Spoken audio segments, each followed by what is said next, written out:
আসসালামু আলাইকুম রহমতুল্লাহ। দর্শক, মুফতি মুহিবুল্লাহকে নিয়ে যা একটা নাটক চলতেছে বাংলাদেশে বর্তমানে,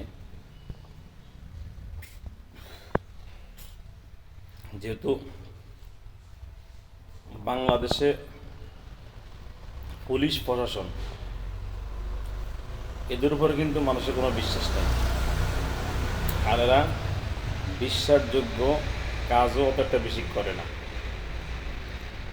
তো ওনাকে গুম করা হয়েছে ইসকন বাহিনী, এটা কিন্তু সত্য। এখন যে পুলিশ ওনাকে ওনার ফ্যামিলিকে থানায় নিয়ে গেল, 6 ঘন্টা জিম্মি করে রাখলো, তো ওনাকে হয়তোবা গুলি ঠেট দিছে যে তাকে হত্যা করা হবে যদি সেই মিথ্যা কথা না বলে। তাকে কিন্তু গুম করছে, এটা কিন্তু সত্য। এখানে গুমটাকে এড়ানোর জন্য তাকে অনেকভাবে হ্যাস্তান্যাস্ত করতেছে। তো বাংলার জনগণ এগুলো সব দেখতেছে। ইসকন এই দেশের মধ্যে সবচেয়ে বড় একটা সন্ত্রাসী দল। এই ইসকনকে যেই কোনোভাবেই হোক নিষিদ্ধ করতেই হবে, যেহেতু ইসকন এই দেশের সবচেয়ে বড় একটা দল। এটাই বলতেছি যে ইসকনকে নিষিদ্ধ করতে হবে। এই মুরব্বী, আচ্ছা আপনারাই বলেন, মুরব্বী কি এই ল্যাংটা হয়ে শুয়ে থাকবে তার শরীরে একটা গামছা দিয়ে?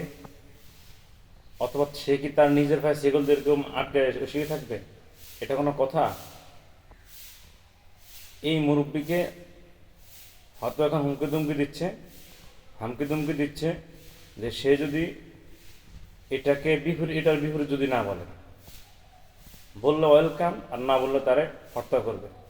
এই কারণে এখন এই মুরব্বীকে জোর করে তার মুখ দিয়ে এগুলা বের করাইছে, যেগুলো সব মিথ্যা।